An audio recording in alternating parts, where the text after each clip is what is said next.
welcome to the Vet For Pets podcast. I'm Elliot and I'm joined by nutrition expert Rebecca Bridges. You're Dr. Goodwin. I'm Dr. Goodwin.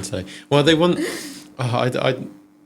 So they wanted to put me in as Dr. Elliot every time they mentioned me, and I was like, well, I'd never use doctor. No. I chose not to use it when we had the option to, just because I don't like it. Yeah. Anyway. And you just asked to be Vet Elliot, didn't you? But they kept it. Yeah. But anyway. So we're talking about our feature in the national newspapers. So we've got a copy of the Daily Mirror here. What was the other one? The Daily Express? Yeah. And everything on BBC News. Yeah. I had a message from one of the guys in marketing. I think she might be one of the managers in marketing Pets at Home actually last night. She sent me a picture of the two papers. Oh. And she said she thinks it might even be in a couple of other papers early this next week. So yeah. Oh, that's nice. So that'd be exciting. So we're talking about Oona the Puffin, lovely Oona, which will probably feature quite heavily in this podcast. So and it worked out quite well because I was planning on doing a wildlife podcast with like questions of what you should do with certain wildlife in different scenarios, and then the craziest wildlife we could have. Yeah. It's been such a wild week though, hasn't it? Really, I don't know the things that have gone on this week. So basically, someone phoned and they're a client and said that they'd found a lovely puffin client in their garden. We here didn't, but she said, this sounds crazy, but there's a puffin in my garden. Yeah, Georgie took the call, didn't she? Yeah, and we were like, oh, it won't be a puffin. And Georgie was meant to be leaving, who's our animal nursing assistant. She said, can I stay and see? I was like, you can stay, but it probably isn't going to be a puffin. Because we quite often get people, don't we, saying, I found this. A dodo is the thing normally, and it's a baby pigeon. It's a baby pigeon. Or a baby seagull. I think baby pigeons are baby seagulls. Yeah, and baby pigeons are dodos. Yeah. So our best bet was that someone was going to bring a moorhen. Yeah, because of the colour. Because the colour on the beak was remotely similar. And so everyone was like, oh, how long is it going to be? How long is it going to be? And as she was coming into the Pets at Home shop, everyone was like, she's coming. And then we all came out to the desk to see, and it was a puffin. Mm-hmm. Yeah. Crazy. And you were in one of the rooms, and I put my head in and said, it is actually a puffin. I was doing a meeting at the time. I wasn't with the client. Yes. Yeah. Oh, no. Yeah, I didn't come in with the client. Yeah. And it was crazy because we're 100 miles from the coast, and even further from where there would be puffins. Yeah. Well, 3.5 hour drive, isn't it? Yeah. Really? So puffins are highly coastal species. Like they don't venture inland. Full stop. No. So we think that she probably just got blown off course. Apparently, there's some strong winds at the coast around the time. Didn't turn back, she just kept going. All or nothing. Yeah. Until she, just exhausted, crash landed in Stoke Lacey in Herefordshire. Yeah. Which, it's pretty crazy. So we go through what we did. Yeah, I think so. Well, we got her out and checked her over. Well, we put her. We just had a quick check. I did. Yeah. And then put her into a kennel quiet so she could relax. Yeah. And give the person their carrier back that they brought her in on a little fleecy blanket. Yeah, she was very well bedded. She was very padded in there. And then you got her out to properly check her over, didn't you? Yes, and checked her over, and there's no injuries, nothing to find at all really. She could walk, she could walk. Her wings were symmetrical. A lot of wildlife, I think we said before, will X-ray routinely, but haven't done on this instance because she was so exhausted and so tired at the time. Yeah. It would have just been far too high risk. I think it's been evident over the last couple of days. There's no evidence of any injuries. No, and we have done a conscious X-ray because we were advised maybe just to check for fishing hooks. Yes. So we did one just conscious, so it doesn't matter if we get a good quality X-ray because the metal would just show up really easily. Yeah. And luckily she didn't have any hooks. And worth noting actually before I forget that there is bird flu around as well. Yeah. And bird flu is something which has decimated lots of wild seabird colonies. Although I've read that puffins seem to be going up in numbers while the other seabirds are going down. So there is some question whether they aren't as susceptible to it as some of the others, and they're taking opportunity of the other ones having lower numbers. Yeah, I don't know. Yeah, it's crazy. But so I don't know, with any wild bird that comes in, we would take a risk-based approach with respect to avian influenza. And if the puffins manage to fly, like 100 miles or more, then the likelihood of it being bird flu is slim to remote. Yeah, it's normally quite acute, and then they have normally like swollen eyes around their eyes, maybe nasal discharge. Neurological problems would be like wobbly, not being able to stand up, and she didn't have any. Nothing to indicate that was the case, and it just wasn't consistent with her history. So we took that sort of risk analysis and decided that we're probably okay. Yeah. And then we're just doing good hand washing techniques. Wearing gloves is ideal, but she's got really sharp claws and she gets stuck to them all the time. So that was, It's amazing how sharp her claws are, actually. Yeah, really sharp. Yeah. Like, sharper than cat claws. Yeah, for sure. Yeah. But then I suppose, like, they're mainly on the sea, aren't they? Yeah. And then, I suppose you need to grip onto the cliffs. Yeah, a short period in the year they come in to nest, and so they're just not really going to be wearing them down, I guess, are they? No. And then you're right, when they're landing, they've got good grip, so... I don't know. Very, very sharp, strong beak. She's bitten a few of us, and it's like being bitten by a parrot. Not enough to draw blood, though. So, no, it's not got the same bite pressure as a parrot, because they don't have that like a that hooked tip. lovebird or like a parakeet, then I suppose it is. Yeah, I don't know, because even those guys, though, they can pierce the skin relatively easily. She's not really able to pierce the skin. She hasn't got the hook on the end, I suppose. Just a bit of crushing power. Yeah, it squashes. Yeah. It squashes. Yeah. So, but I suppose she has to hold on to all those fish, so... Yeah. But no, to go back to the story, so she came in, and we established very quickly that she was a puffin, and they were telling the truth. And for us, I mean, dealing with wildlife is really normal. Yeah. We see a lot of wild animals, and we deal with a lot of exotic pets. So effectively, it's just treating her the same as any other bird. But then from this point onwards, I think actually... I was thinking about this on the drive in, because there's been a few things that have come together before this puffin arriving, which is slightly weird. So Becky went to the Association of Exotic Zoo Vet Nurses, and came back with a random bag of what's called piscivore food. So it's like a food that's designed for fish-eating species of animal. And on the back it's like seals and things like that. And they said they had loads of it because it was going out of date, saying... You're probably not going to get anything, but you can use it for your carnivore species short term. Let's just use it up. Because we'll really commonly be tube feeding. Yeah, and we have the gulls, don't we? So we had that in the fridge. It just happened to have that. Just the thing. Like, making your own luck is what it's all about. Yeah. And then also weirdly, so other Becky, one of our nurses, her daughter, one of her favourite animals is puffins. Yeah. And Becky... she'd shown it to me. She'd been bringing her little daughter's toy puffin, into work. For the last 2 weeks. The last couple of weeks, to tell her that she'd been treating it and stuff. Then lo and behold, this real life puffin appears. Like some sort of like divine providence. So we initially just left her quietly for a bit, weighed her, and established what that was. And then started seeking advice and researching what we needed to do. I think, did we give her 2 feed? What, did you give her 2 feeds that first day? 2 feeds anyway, but what I did was I started, because most things, if they've been exhausted or haven't eaten for a few days, if you feed them too much too quickly, they can get refeeding syndrome. Yeah. So this was the one sort of small mistake really that we'll know from now on, was that I gave it a third of a feed to start with, and then a half of a feed, which is what we do with all the other things, and all other birds and reptiles and mammals. But then I'm told now, after I'd spoken to RSPCA West Hatch... shout out to Dave. David there, gave me so much advice. He said that seabirds don't tend to get refeeding syndrome. They've got a really fast metabolism, it's high fat normally, and they've got a really fast gastric emptying time, so we didn't need to worry. So we could have started off with a big feed. Better safe than sorry. Yeah. And I suppose, actually thinking logically, she's not been hanging around in the countryside for any time.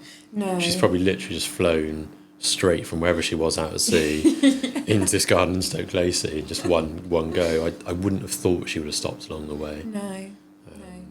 So that's the one thing really. Yeah.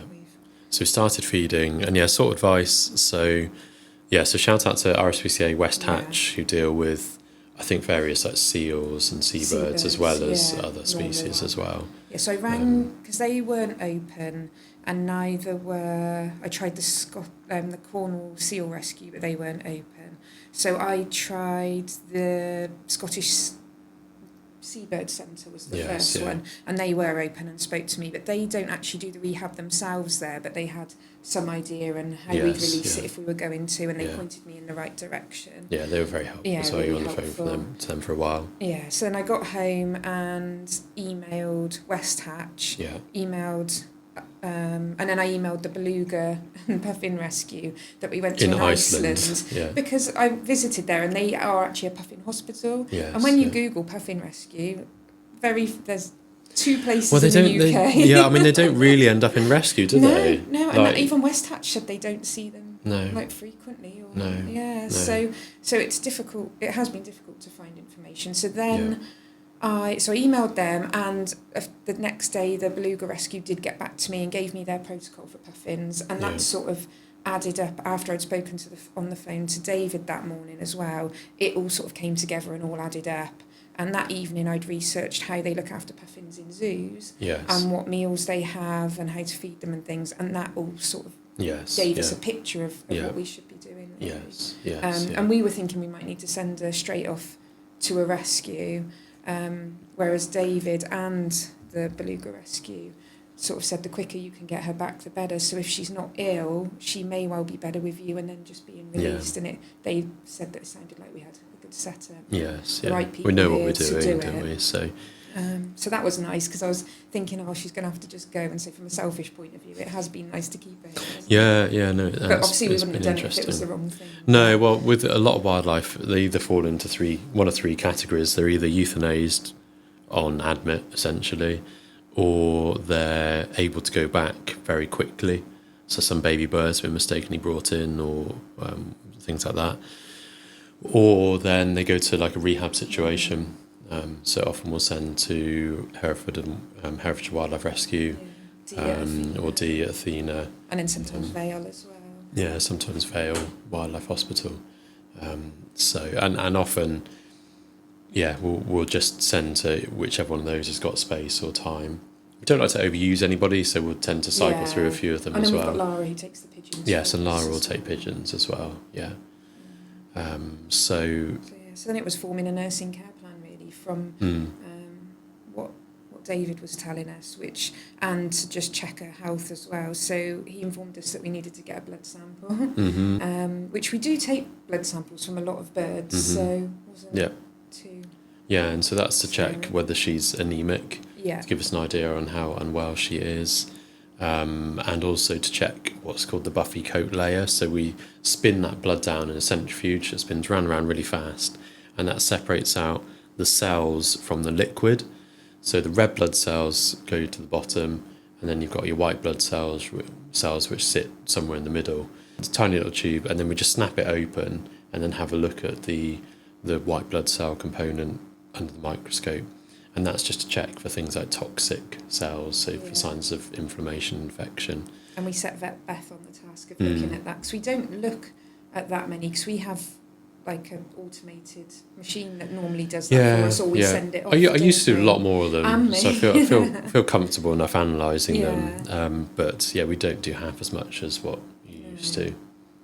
So Beth had a look and took some photos of that as well, and then you had a look as well. Yes. And it didn't look like she had a really high number of white blood cells, because what we were worried about, that David had told us, was they can be prone to aspergillus, which is a fungal infection in the air sacs.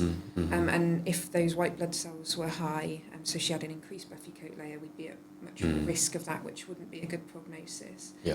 And then looking if she was anemic, and he said if it was low, it could just pick up over 2 or 3 days anyway, but it would give us an indicator of if we're winning or not. But luckily she wasn't anemic at all, and white blood cells were okay, but we did still start the treatment for the for aspergillus, because he said that we should just do it prophylactically, which is what they do there with their seabirds. So, and gave me a dose, because that would have been really difficult to find, I think. Yeah, probably would have been. So, but prophylactic treatment is just to prevent it from developing, essentially. Because otherwise, with the stress of captivity and that sort of thing and handling, it's very likely. And we'll see that across lots of different species of bird as well. Yeah, and obviously the product we're using is for cats that have ringworm, which is also a fungus, isn't it? So we had to. It would have been hard to find a dose that we knew of, because it's just licensed for cats. They don't test it for puffins. But no, and she's sort of, touch wood as I say it. She's going from strength to strength, isn't she? So she yesterday started eating on her own with some persuasion. Yeah. So we had been tube feeding her until then, 4 times a day. 4 times a day with that specialist liquid food with some extra fish oils added. Yeah, fish oils added, which is what was on the packet, told me me to So it's from the stuff from NutriVet, isn't it? Yeah, Nutrimega. Yeah. So we've been to Dema from NutriVet previously, so she'll be excited that we've used one of the products in the Puffin. She said that, because I posted it on the AZEN forum. Has she seen it? Yeah, she said, that can add to my list of things I can use for exotics. So, Yeah. So then it was working out how we didn't, not to cause any harm really, isn't it? Because she's obviously with us and stood on flooring, could be quite hard flooring. We needed to check that she wouldn't get bumblefoot, which is like pressure sores really, isn't it, on the feet get infected.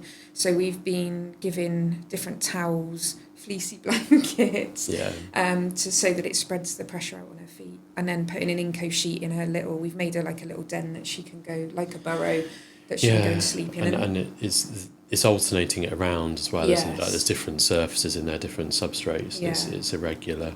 And giving her space and making sure she's not too stressed, because if she's not stressed, she'll move around more. And then she won't be sat in one place. And then the other thing is the waterproofing of the feathers. Yes. Because if she gets like feces and stuff, and fish oil apparently as well on herself, then that decreases the waterproofing. And then if we went to release her, she could just sink. She'd be waterlogged. So David recommended checking that she was waterproof still, which we did by sort of just placing her in some water and checking the water ran off. And then since then we've provided a bath in a litter tray. But she doesn't want to go in there by herself. But what we've sort of done is each day or once or twice a day just popped her in there when we've been putting her back after feeding her, and it just rinses off any poo that she's got stuck to her to make sure she's staying clean, and it seems to be and keeping her clean each time as well. And then once she's got wet, she goes in and like spreads her wings out. We've got a little video of it, and gives herself a preen, which then hopefully spreads the gland, the preen gland. So there's lots of things to think about. Yeah, exactly.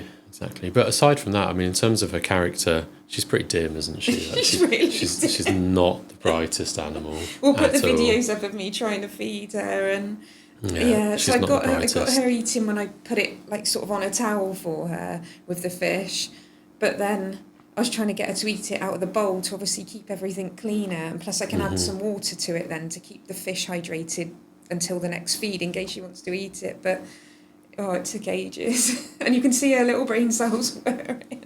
But she wants to survive, doesn't she? She's if I was to personify it, I feel like she's just quite happy being like, I don't mind, I'll survive. If you want me to survive, I'll survive, that's okay.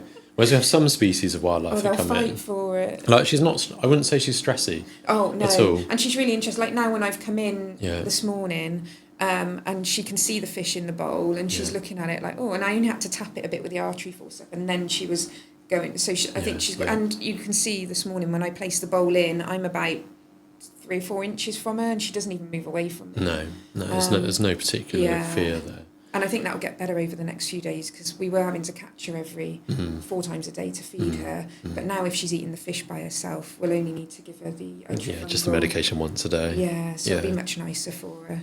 But no, she's not stressy, doesn't seem overly worried about being here. If she was, we probably would have shifted her elsewhere, like straight off. But like compared to some of the wildlife we see, like, I don't know, if you compare it to like a swift or something, where they're just dead set on dying, and then resist every attempt of trying to save the food them. That you try and feed them. Or like hedgehogs, where like they would just rather die, and you've got to work really hard to save them. And you can save them, but they'd rather be dead. I get the impression that she's just like, no, I'm quite happy surviving, you know. And we were joking yesterday after she started eating, because she ate like 4 or 5 sprats yesterday, that we'll put her back and then she'll fly back like a pigeon, just wanting she'll to be back at our front door, so come on, give me some more sprats. Yeah, she seemed quite happy taking them off the artery forceps or on the side, and then when I moved her to try and eat by herself out of the bowl, she's like... Less interested, just being hand-fed. She's certainly sassy as well, isn't she? Oh yeah, yesterday she ran at me and bit my hand when I went to get her out. I was getting ready, because she normally used to run into her den and hide away, but she came straight at me and I wasn't ready for her. Yeah, there's not many other birds that we see that would be like that, really. I mean, maybe some of the corvids and seagulls. I suppose gulls would, It's a similar sort of thing. The wood pigeons sometimes as well, they're like flap at you, the wood pigeons will flap at you, they'll come at you and flap at you, won't they? To try and scare you off. But most things would rather shy away than approach you, but... No, she's very much like bring it on. So and the media interest. So we had to share on socials because it just highlights the great work that the whole team does. And I think it highlights wildlife. She's like an ambassador, really, isn't she? For, you know, it just piques people's interest and hopefully gets them thinking about like the oceans and that they are under threat. And well, I think we're going to do a longer like YouTube video that Alice is going to put together, and I think we'll go into like that side of things a bit more detail, a little Puffin documentary sort of thing based on her. But yeah, no, I mean, we knew that it was going to be popular because everybody loves Puffins, but yeah, very quickly we had BBC Hereford and Worcester Radio reach out, or that evening, was messaging backwards and forwards, and then had a phone interview with them the following morning, and then Hits Radio as well.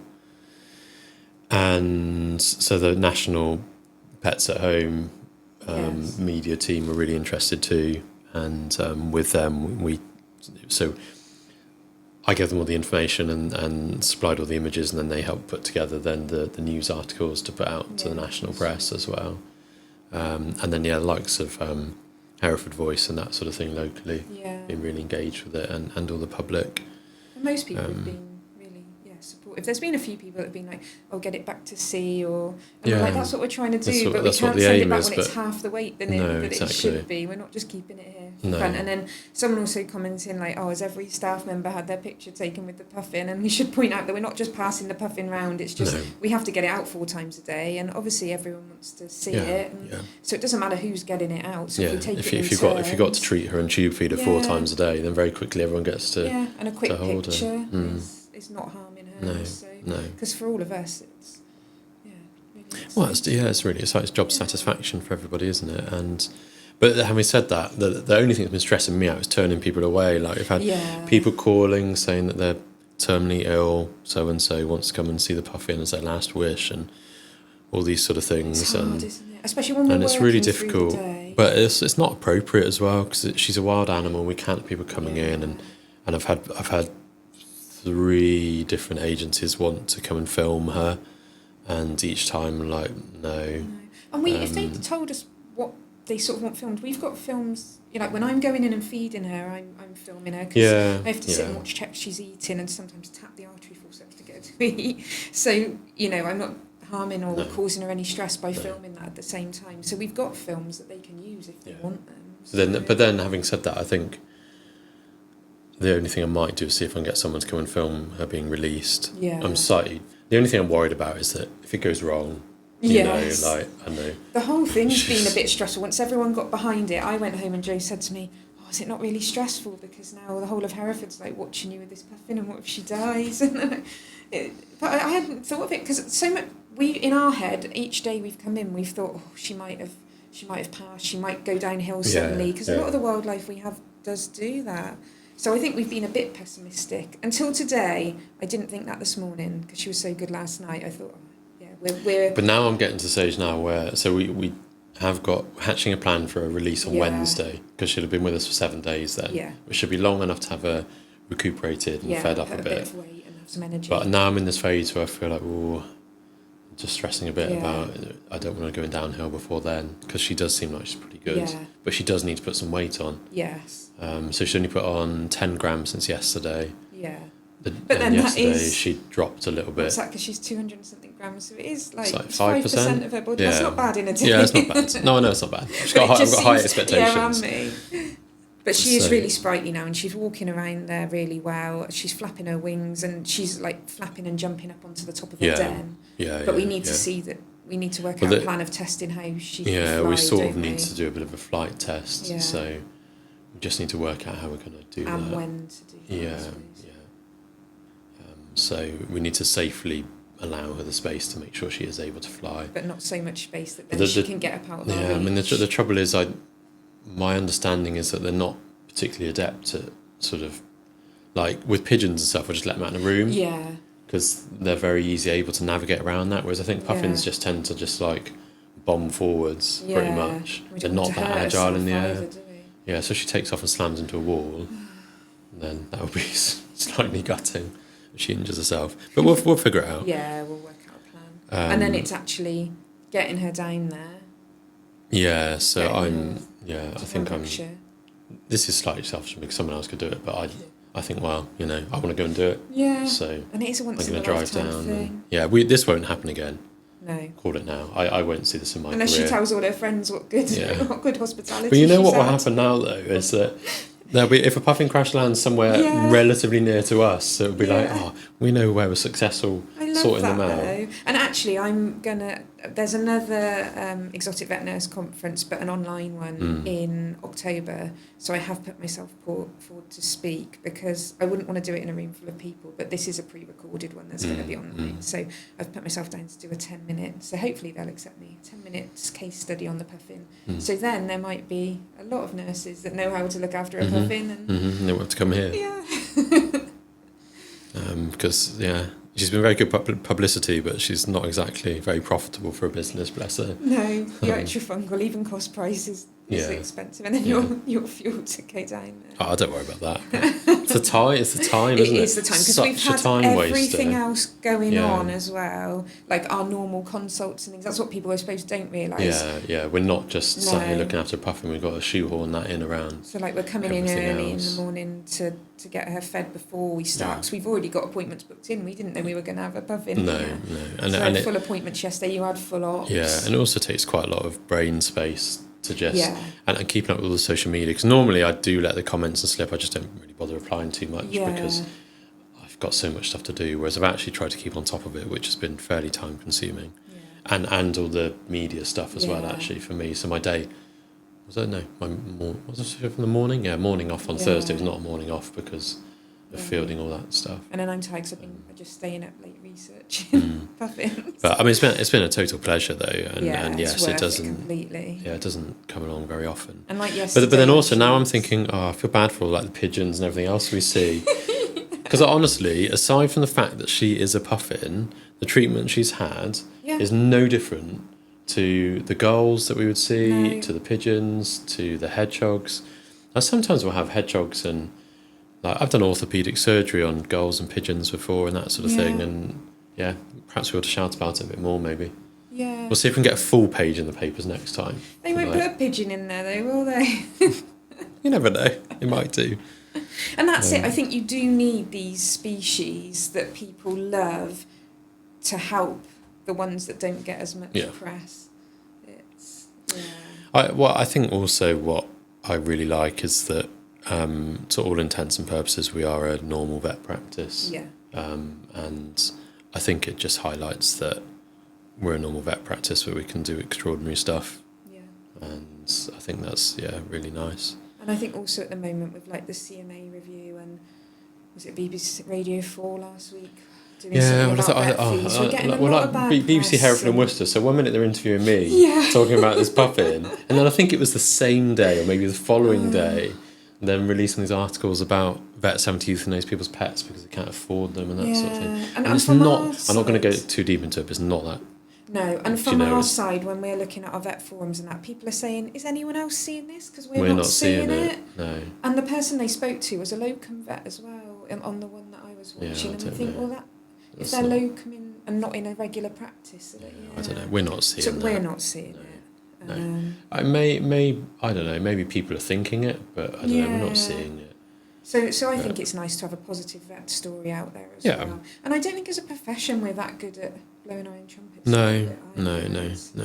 Yeah, so it's nice to have a positive story out there. Although I'm going to go to the Pets at Home team now and see if they will do like a monthly documentary style video of us here. I'm going to propose it to them.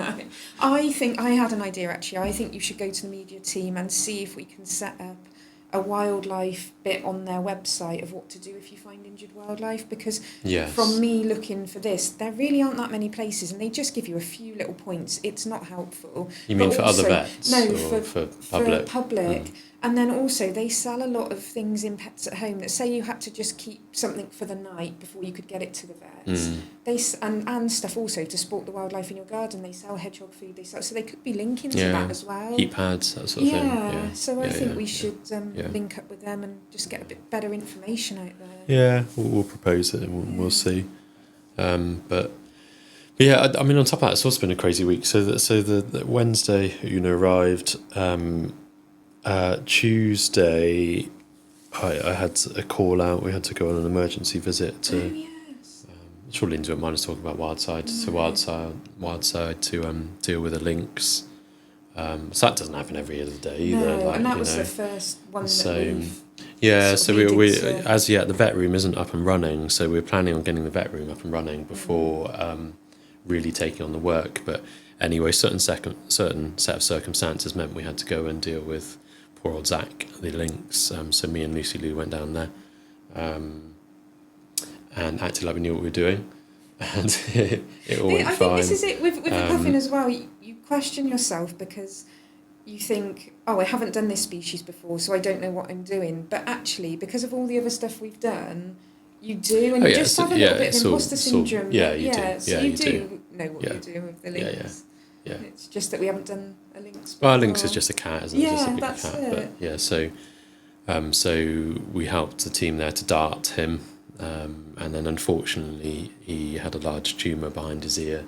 So even if he had been like a well-loved domestic cat, the surgery would have entailed completely removing the ear, including the ear canal and all of the bone around there, and it almost certainly would have come back. And this is just judging by the feel of it and stuff. And he was unwell, like not eating. Well, he was like, I can't remember what Lindsay said. I think we thought he was about 15, but I think actually he's older than that. I think he was like 17, 18, so he was old.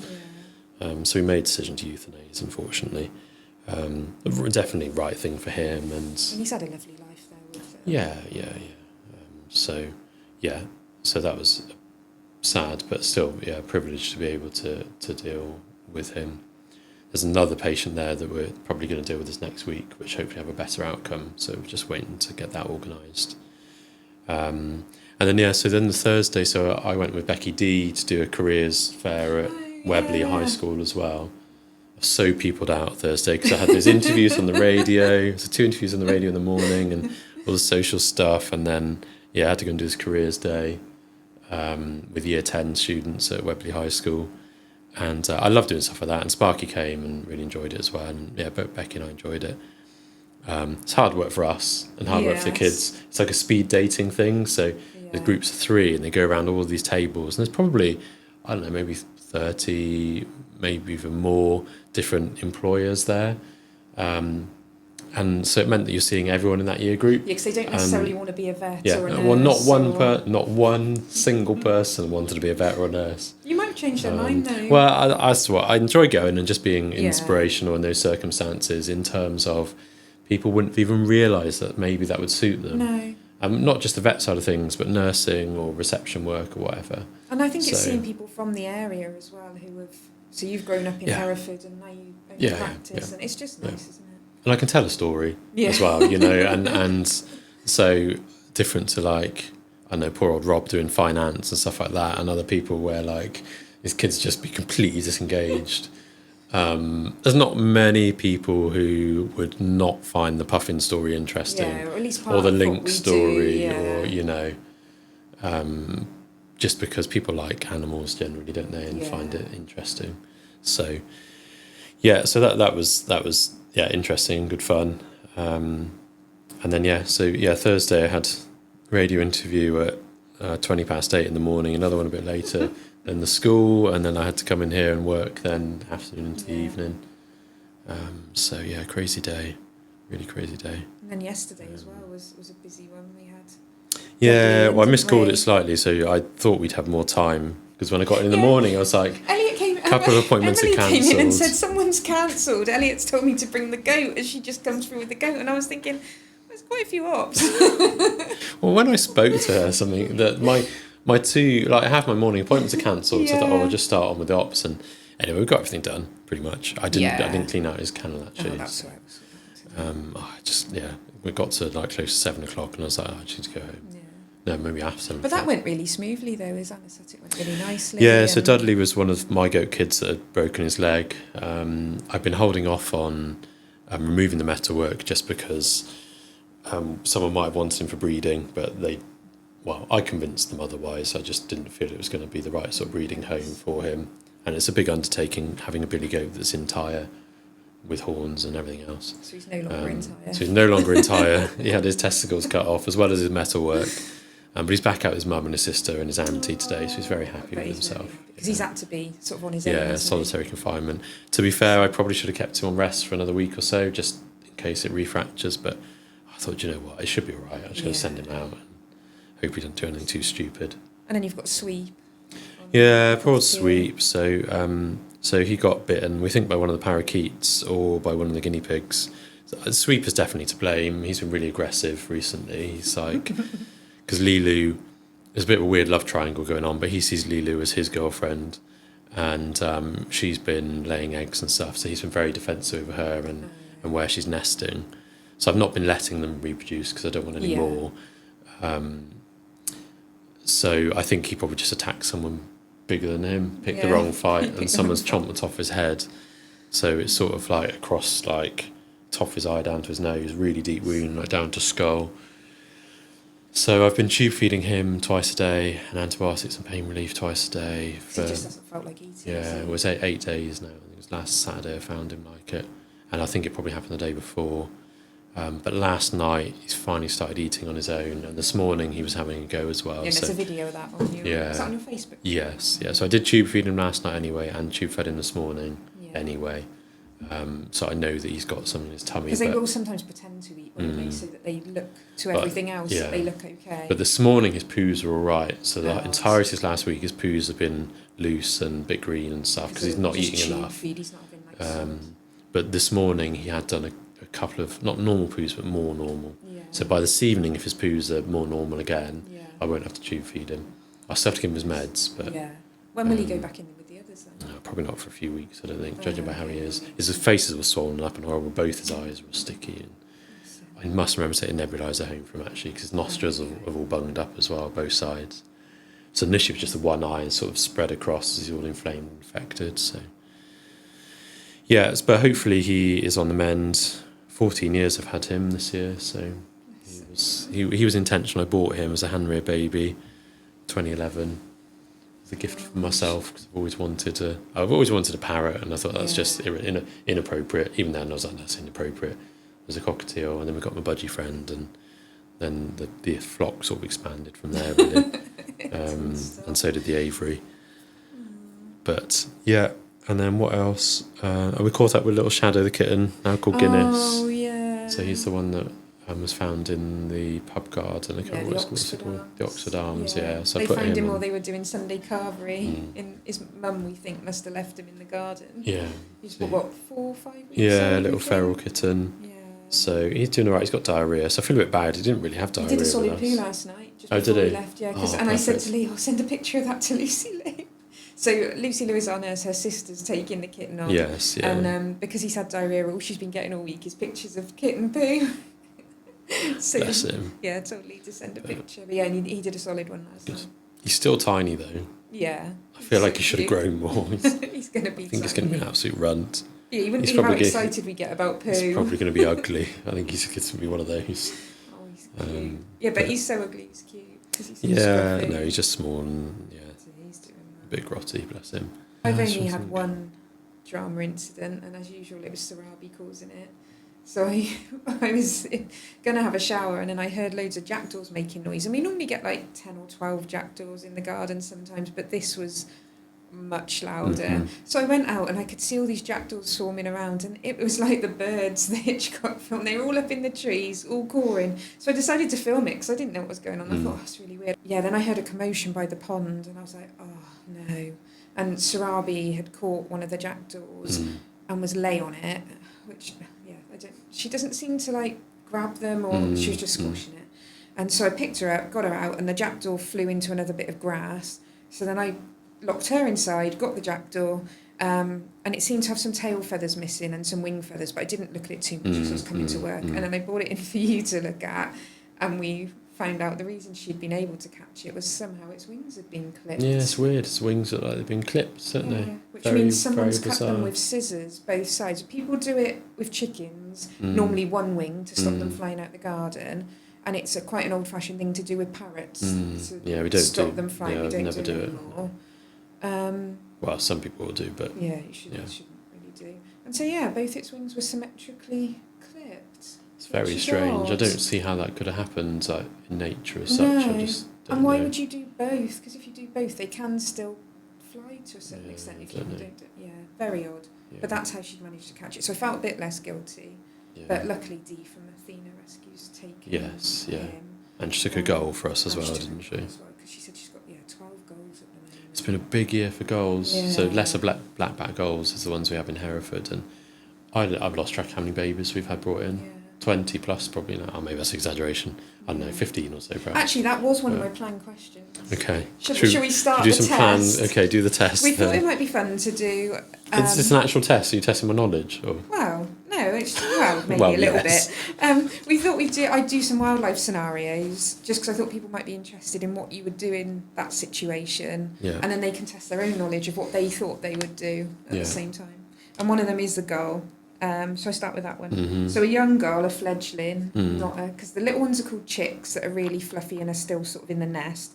The fledglings are the ones that have got normal feathers, but they're grey, not white yet.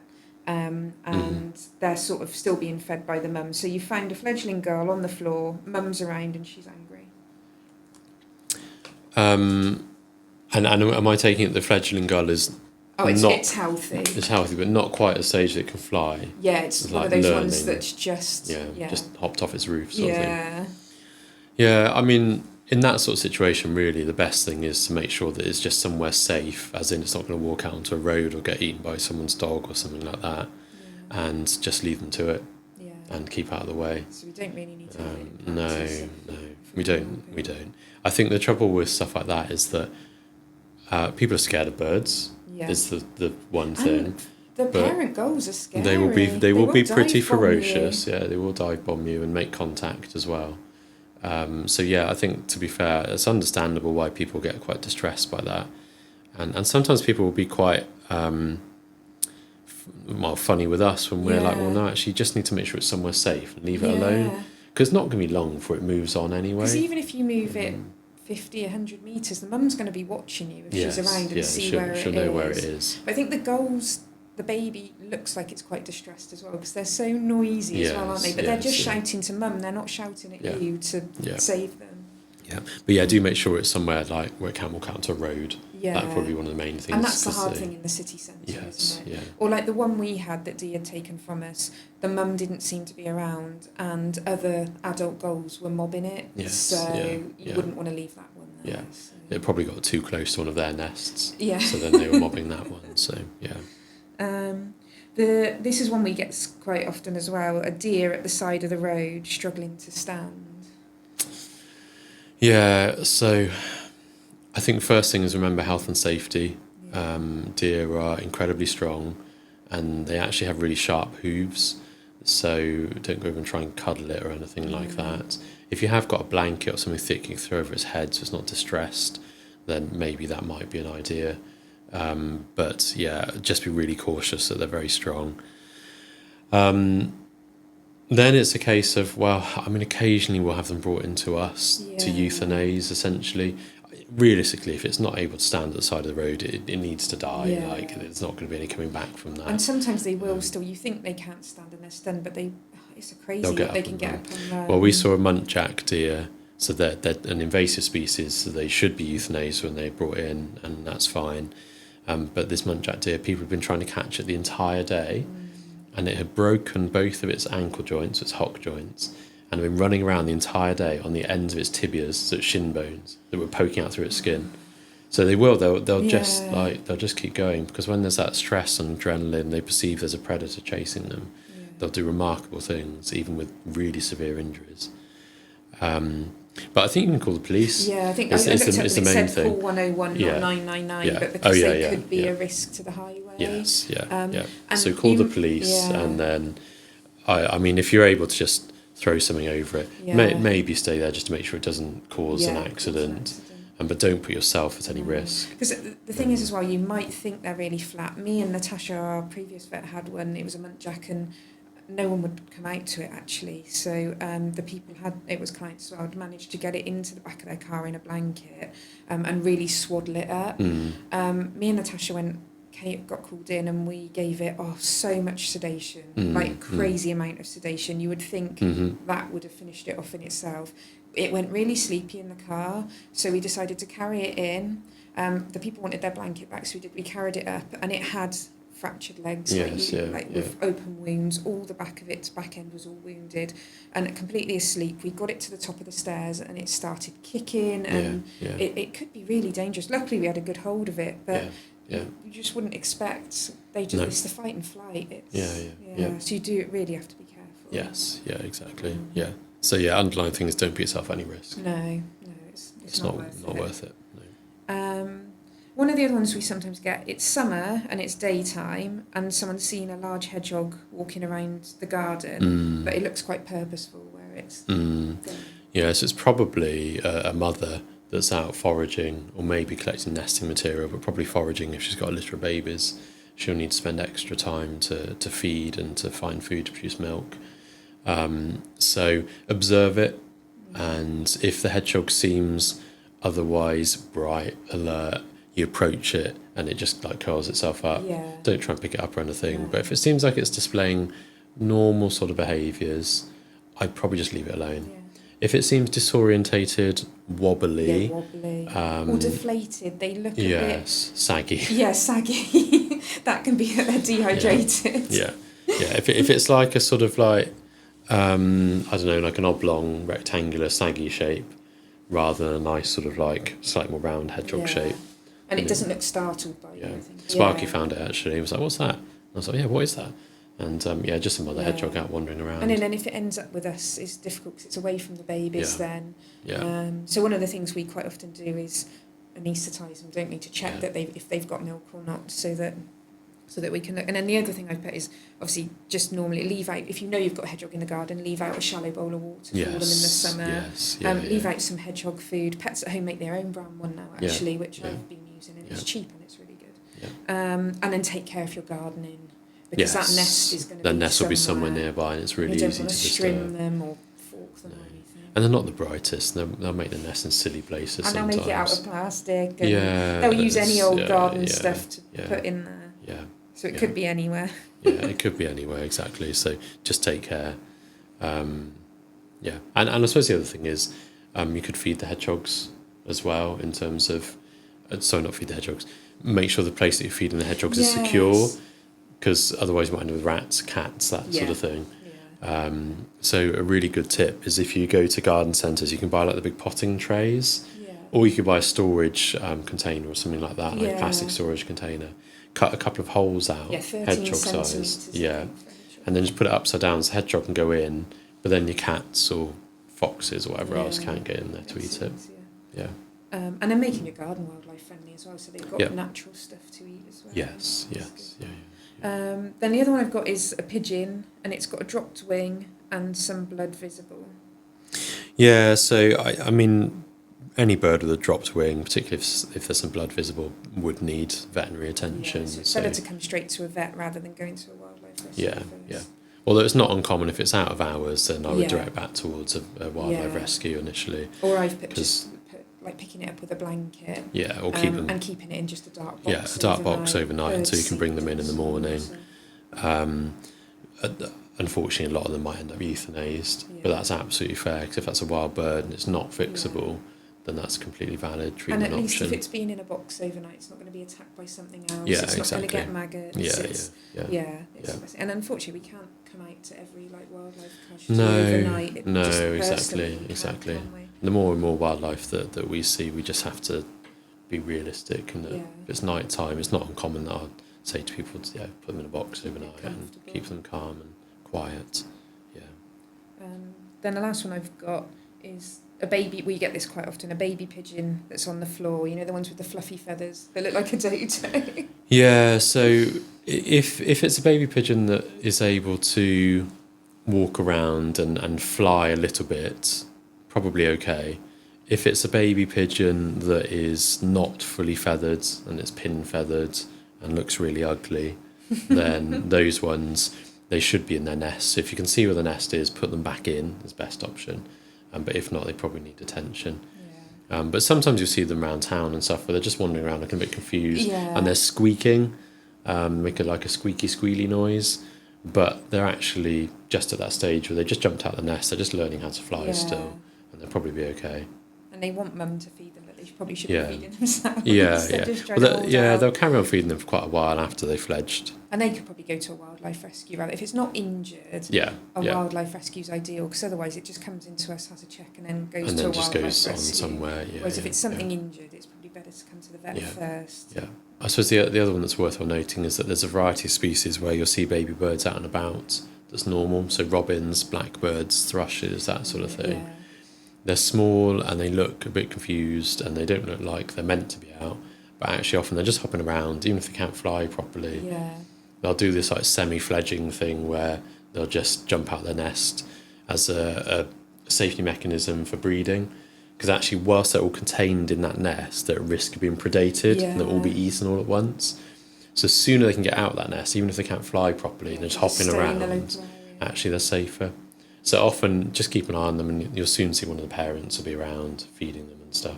Yeah. Yeah. Yeah, and if you're worried about your cat or something, even if you can keep your cat in for 24 hours. Yeah. Sometimes it's a bit inconvenient, but it's the best thing for them, really, because that could be 24 hours and that bird's fine and it stays in the wild, whereas you bring it into a rescue, that's weeks of work. Yeah, exactly, because they're not going to be able to just go straight back out. You've then got weeks, if not months. And that's what we have with all of these, and like the aspergillus in the puffin, being in captivity, if they've got a small amount of any sort of disease or parasite, with the stress, they just take hold, don't they? And then sometimes that can, it wouldn't have killed them in the wild, but because it's in, it takes advantage. Yeah, no, but I think it's the best place for all these animals is to be out in the wild at the end of the day. Hopefully the puffin will be soon. Yeah, I know. Well, I'll see if so I've been messaging Josh, the wildlife man, I think he is on social. Wildlife man, so I messaged him last night to see if he had any tips, because that was someone who was tagged on one of my social medias as someone who does like, I think, photography work and things like that, and maybe like wildlife safaris, to see if he had any tips on where to go to release the puffins. So I think we've hatched a bit of a plan on the site, trying to see if we can get someone to take us out on a boat, just out on the sea near to Skoma will be fine, just so we can literally put her back where she's probably meant to be.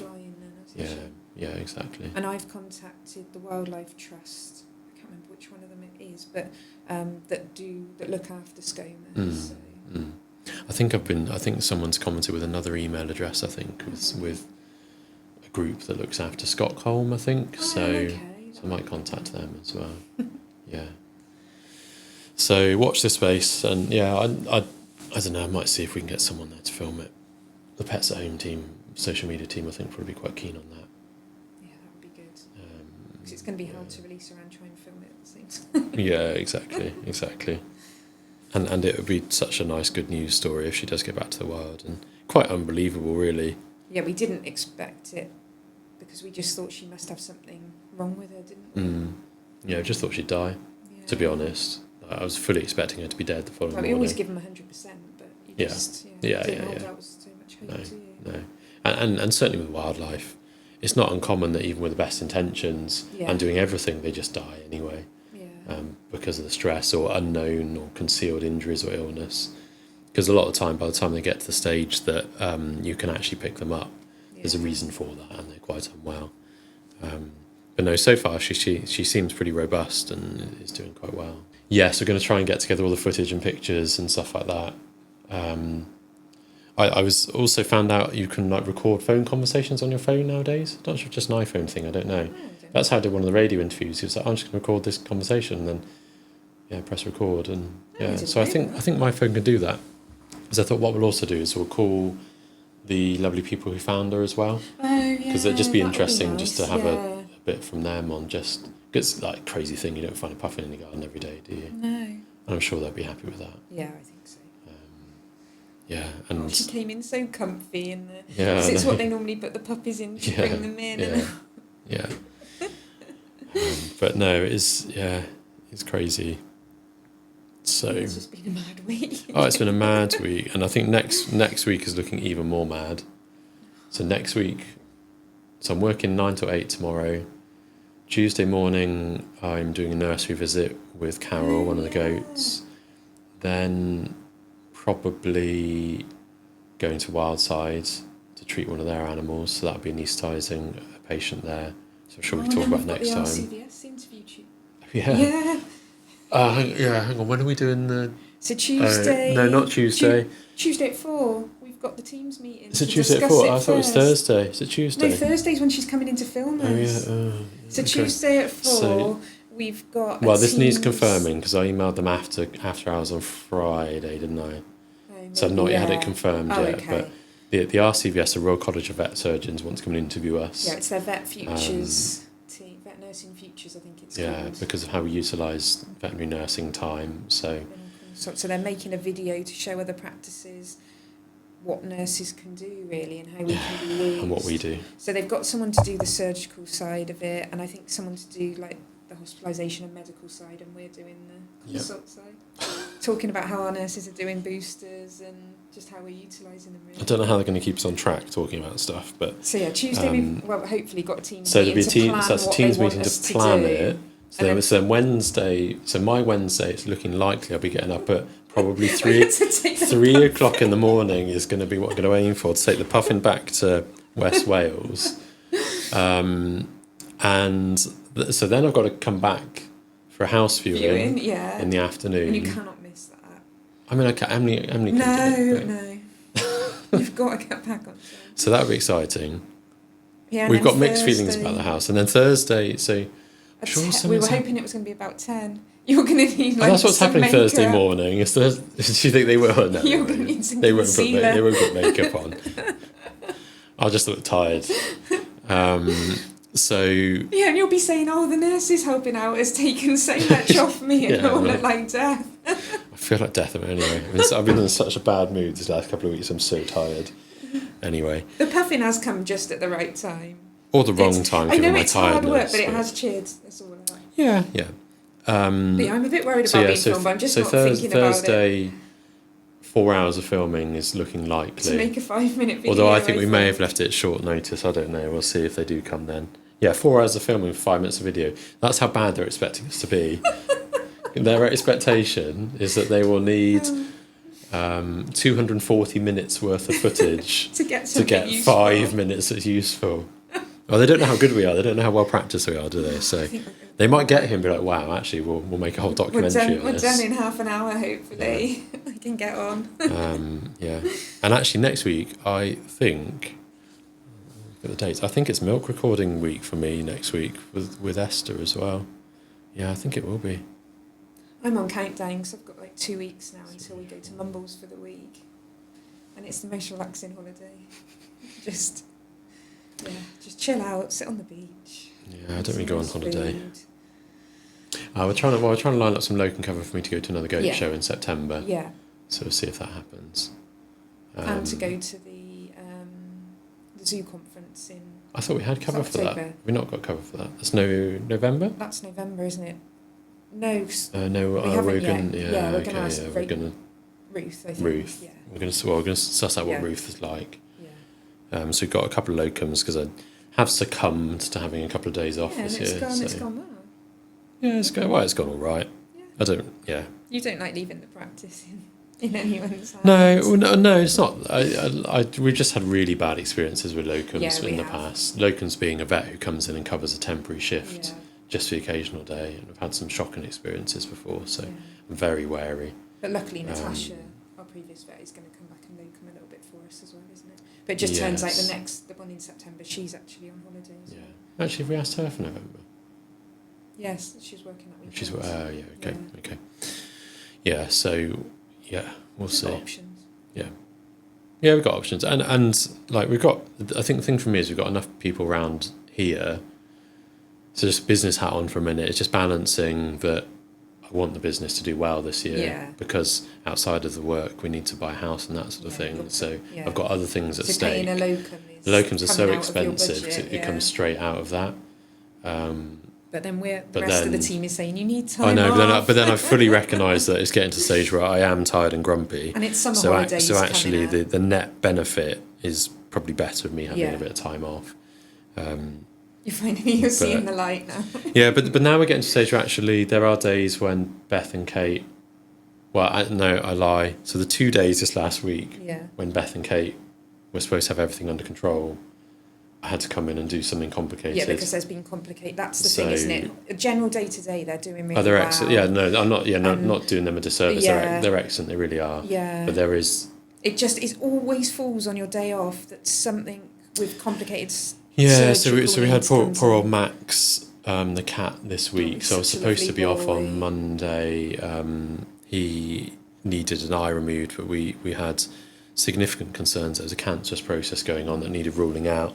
So he needed X-rays, scanning, and then surgery to remove his eye, which was not straightforward because it was already very bulgy, for want of a better. I don't describe it in too much detail because people don't like that, but it was not that pleasant. No. So I had to come in and do all of that work on Monday. There was something last week as well. Wasn't there an X-lab last week? Yes, there was. There was so the Labrador. Exploratory laperotomy, yeah. Yeah. What was his name? He'd eaten the corn. He's got a crazy name. What's his name? He's got a human name, hasn't he? Because I wasn't in. I came in later in the day. Because he'd eaten some corn, hadn't he? Yeah, he'd eaten corn on the cob. So the most classic foreign body blockage that you'll see in a dog is the centre of a corn in the cob. If we're doing an X-lap, we'll all take bets somewhat. And Abby, our student nurse, won that one. It's like perfect diameter. To block and everything. It's rough around the edge, so it just is a perfect plug to block up the gut. And with him, it made it almost all the way to the large intestine. So once things get to the large intestine, it's a wider diameter than the small intestine. So once it gets to there, they just poop it out. And it got all the way to the point where it was at what we call the ileocecal-colonic junction. So just at that point. So actually I was worried. To be fair, we're at the stage now where if he was going to die, he would have died. So we're okay. But at the time, and from peritonitis, the gut can just die as well and come apart. So it's worth saying that 5% of dogs with this sort of surgery, even if it goes perfectly, it's a recognised risk profile that 5% you'll get a peritonitis, and sometimes that can end in repeat surgery to remove gut. And I was really worried that might happen with him because it was very angry and it was right on that border between small and large intestine, so a really vulnerable site. But actually, so it was okay. So again, that's one of those things. It's that having that surgical experience of just knowing when to make that judgment call of, I think it's a risk, but actually on balance, it's a risk worth taking because if we can maintain this as a functional bit of gut, then that is in the dog's best interest. Otherwise, we risk things like chronic diarrhea and stuff like that. So that I think it has been like the last 3 or 4 weeks. There's always been something on your day off.